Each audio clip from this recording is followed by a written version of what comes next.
Silakan Pak. Assalamualaikum warahmatullahi wabarakatuh. Assalamualaikum. Ini tentang kajian awal tadi tentang kebatinan dan tarekat. Iya, saya sengaja nggak dalam-dalam Pak ya.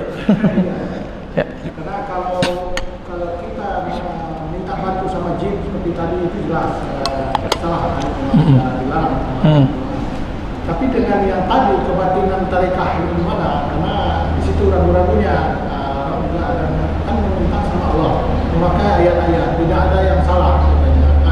Di mana judulnya? Apakah kalau yang tadi sudah syirik atau memang dilarang? Kalau yang seperti ini bagaimana? Tarekat Sufi itu sudah dirumuskan dari abad ketiga Hijriah, sudah fix sampai sekarang. Cuma namanya aja yang berubah-ubah. Tarekat itu kan kurikulum, Pak. Kurikulum tarekat Naqsyabandiyah, kurikulum Naqsyabandi. Tarekat Samaniyah, kurikulum Samaniyah. Qadiriyah, kurikulum. Itu kurikulum nggak keren kecuali yang ngajarinnya yang keren.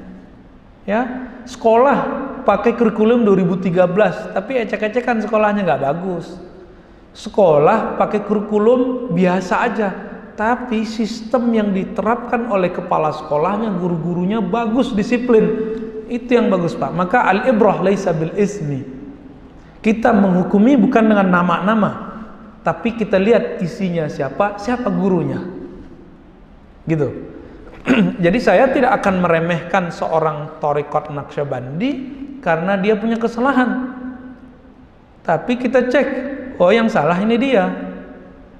Sama seperti orang mazhab salah, bukan mazhabnya yang salah, dianya yang salah kok. Contohnya gini, ada orang belajar sifat 20, habis itu nggak sholat di masjid. Dia bilang apa? Cukup di rumah aja.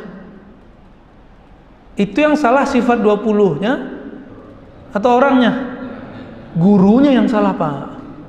Gurunya nggak benar. Masa belajar sifat dulu, ujung-ujungnya nggak perlu sholat di masjid, sholat cukup di rumah aja.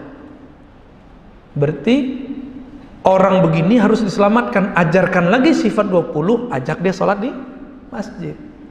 Ada orang belajar thariqat terus nggak mau lagi, ngapain? Sholat jamaah di masjid. Kenapa? Cukup eling-eling. Yang salah thariqatnya atau guru yang ngajarin? Kurikulumnya udah bener, tapi waktu dia menerapkan kurikulumnya ketinggalan banyak. Saya meneliti juga kitab-kitab tasawuf ya. Imam Muhammad Al-Khani misalnya dari Damaskus itu menulis syarat merasakan wusul ilallah, sampai kepada Allah, itu adalah berakidah ahlus sunnah, bermazhab fikih yang 4. Gitu Pak syaratnya.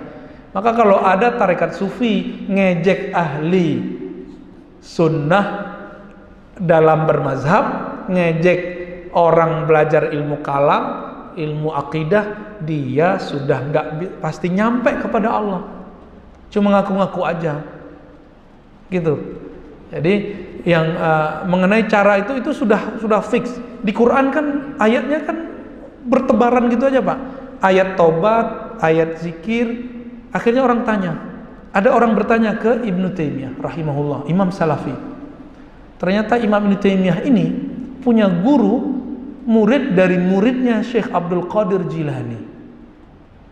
Murid dari muridnya Syekh Abdul Qadir Jilani. Makanya Ibnu Taimiyah karena nyambung secara sanad ke imam tarekat, beliau nyebut Syekh Abdul Qadir Sidi Syekh, tuan guru. Jadi tuan guru itu bukan bid'ah, itu istilah dari sono sudah. Kalau sufi menyebut gurunya qaddasallahu sirrahu, semoga Allah sucikan rohnya, sirnya. Kalau ahli fikih menyebutnya rahimahullah, kan gitu ya, atau hafizahullah kalau masih hidup, atau radhiyallahu anhu kalau imam besar. Ini enggak pakai qaddasallahu sirrahu. Dalam hal ini saya mengajak Bapak untuk membaca tarekat sufi itu tidak parsial. Namanya kurikulum tadi ya, kayak bab sabar. Bab sabar di Quran banyak Pak ayatnya. Ketika digabung itu sudah sebuah tarekat. Jadi tarekat itu sebenarnya beribuan, tapi ada yang bertahan, ada yang enggak. Sebanyak itu ayat zikir dikumpulkan oleh para ulama ahli tafsir, tapi masih bingung gimana cara ngamalinnya. Di sinilah kelebihan ulama sufi, mereka tahu cara kaifiat mengamalkannya. Contoh zikir la ilaha illallah, afdalul dzikri la ilaha illallah, zikir paling afdal, paling nikmat la ilaha illallah. Yang bisa menikmati itu mereka, Pak. Kita baca buku, ada hadis zikir paling afdal la ilaha, terus kita coba, kok nggak nikmat-nikmat. Sama kayak Bapak ini mau belajar satu ilmu itu dipelajari di pesantren, nggak usah ke pesantren, beli aja bukunya, baca sendiri. Beda nggak dengan orang yang nyantri? Beda. Itulah kelebihan surau-surau, zawiyah-zawiyah, dayah-dayah tarekat zikir. Mereka punya kurikulum yang diterapkan secara praktis langsung, Pak. Teori nangis nggak pakai teori, langsung nangis. Idza dzukirallah wajilat qulubuhum, jika disebut nama Allah kalbunya bergetar. Kalau teori kita gimana? Dengar azan terpanggil ke masjid. Nah, itu namanya ngeles. Nggak ada tafsir begitu.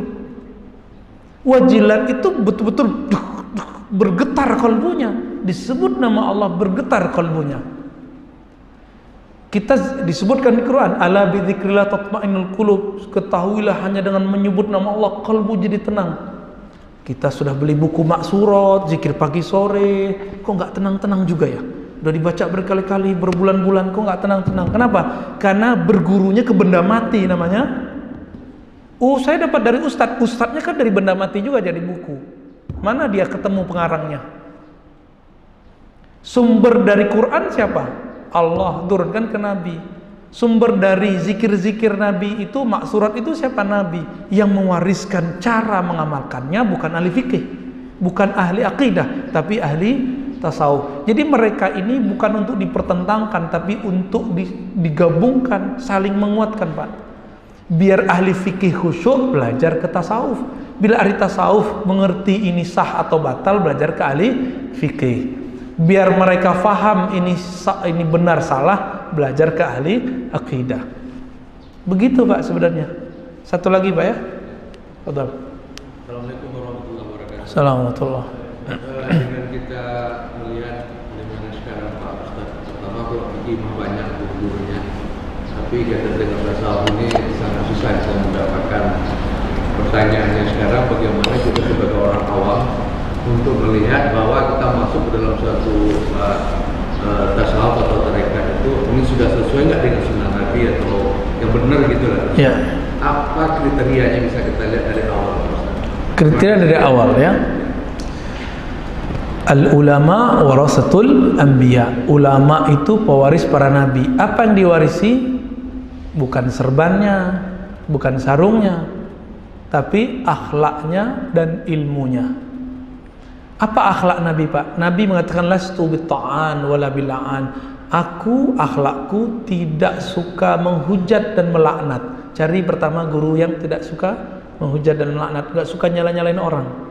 Sukanya meluruskan kolbu-kolbu orang, memperbaiki kolbu. Ini dia. Di Quran itu ayat mengenai kolbu lebih dari 100, lebih banyak dari sholat. Maka orang ini concern di kolbu sehingga sholat jadi khusyuk. Mereka itu setiap hari, setiap malam membuang kebencian dari kolbunya, maka tidak ada dendam di kolbunya. Banyak juga mursyid tarekat, dia dapat ijazah tapi kemudian iri, dengki, ya itu belum beres itu ya. Mungkin masih proses menuju mursyid yang ideal. Lalu gimana? Sudah akhlak, lihat ilmunya. Ilmunya dia berguru ke siapa, Pak? Ilmu itu nggak bisa diklaim. Sekolahnya di mana, gurunya siapa? Nggak mesti tamatan Timur Tengah atau tamatan IAIN, UIN. Yang penting gurunya siapa. Maka kita boleh bertanya, maaf Tuan Guru, kalau boleh cerita, Pak Tuan Guru dulu belajar zikirnya di mana? Jangan bilang gurumu siapa? Wah, itu siapa yang boleh nanya gitu, Pak? Yang boleh nanya gitu itu kalau kita lebih tinggi.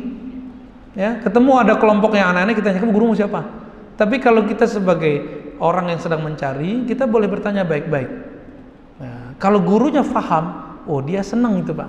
Wah ini lagi mencari guru nih, gitu. Jadi lihat akhlaknya, lalu lihat ilmunya. Nggak cukup, jangan tertipu sama akhlak, karena kebatinan juga akhlaknya bagus-bagus Pak.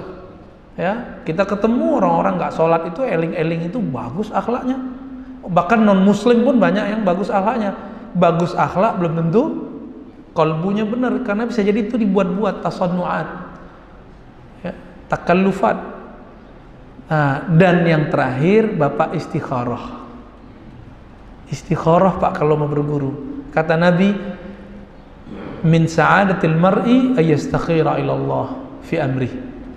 Salah satu ciri orang sukses apa saja, mau berguru, mau bekerja, mau berpendidikan, dia beristikharah sebelum memulai urusannya. Fi amri, dalam urusannya, malah bukan sebelum, bahkan saat. Berarti ya hampir tiap hari dia istikharah sampai ketemu guru yang pas. Pertanyaannya, untuk guru zikir udah istikharah belum? Cari Pak, beristikharah. Saya aja nyari guru itu beristikharah berkali-kali. Sampai kemudian guru itu banyak, semuanya ngaku dia mewariskan ilmu Nabi. Mana yang mau kita pilih? Istikharah. Kadang ilmu ini bagus tapi nggak cocok sama kita. Istikharah Pak. Istikharah bukan hanya untuk nikah. Kita kan istikharah untuk nikah doang. Ya, maka Bapak Ibu ini kalau nikahnya cuma sekali, istikharah itu cuma sekali seumur hidup. Kalau yang 2 kali, 2 kali. Gitu Pak ya. Saya sengaja nggak berbicara deep karena saya kalau bicara tasawuf yang terlalu mendalam biasanya pakai bahasa Arab supaya la yusyarikuna man laisa minna, biar nggak ngomong kecuali yang ahli. Ya, maka kita setiap Ahad sore di Jakarta sana kita buat kajian membaca teks-teks tasawuf tapi dalam bahasa Arab, menjelaskannya pakai bahasa Arab supaya nggak asal ngomong. Artinya saya mensyaratkan orang memahami teks tasawuf itu mampu bahasa Arab. Tapi untuk belajar zikir nggak mesti bisa bahasa Arab. Untuk baca teks tasawuf biar nggak salah paham, wajib mengerti bahasa Arab. Biar nggak salah paham, biar kita tidak mengkafirkan ulama yang tidak kafir. Ya. Terakhir Ustaz. Supaya lebih jangan jauh kita salah. Paling tidak karena kita juga jauh jaraknya. Bukunya apa yang sudah mendekati, mungkin Pak Ustaz sudah baca lebih tentang tasawuf yang bisa jadi pedoman buat kami. Ada buku karya ulama Suriah judulnya Haqa'iqut Tasawuf. Hakikat tasawuf sudah diterjemah oleh Kisti Press, saya ingat saya. Ini saya bukan lagi bantuin mereka jualan, tapi sekalian ya wasta'inu bisabri wassalah wa ta'awanu 'alal birri wat taqwa ya. Kita bantu mereka. Mereka nggak dibantu kita juga bagus. Hakikat tasawuf sudah ada di Gramet. Di sini ada Gramet? Ada. Dulu banyak Pak dijual, nggak tahu sekarang. Biasanya setiap kali ada bazar-bazar buku itu buku ini ada. Bazar buku yang umum ya. Kan ada bazar buku yang cuma isinya sunnah bid'ah mulu. Wah, ini enggak. Yang umum tapi banyak agamanya. Judulnya Hakikat Tasawuf, sudah diterjemahkan. Karya Syekh Abdul Qadir Isa. Abdul Qadir Isa itu buku bagus sekali. Silakan Bapak cari ya. Ya, lengkap semua dari awal sampai akhir. Dan saya punya zikir yang dia pakai itu. Oke. Saya rasa cukup Bapak Ibu yang melakukan Allah. Semoga kita tambah dicintai oleh Allah. Tambah jelas jalan menuju Allah. Sehingga nanti husnul khatimah, bertemu Rasulullah nanti di sana bersama Nabi di alam yang baqa. Amin ya rabbal alamin. Wa sallallahu ala nabiyina Muhammad. Subhanakallahumma wa bihamdika asyhadu an la ilaha illa anta astaghfiruka wa atubu ilaik. Wasturna bi sidrikal jamil. Alhamdulillahirabbil alamin. Assalamualaikum warahmatullahi wabarakatuh.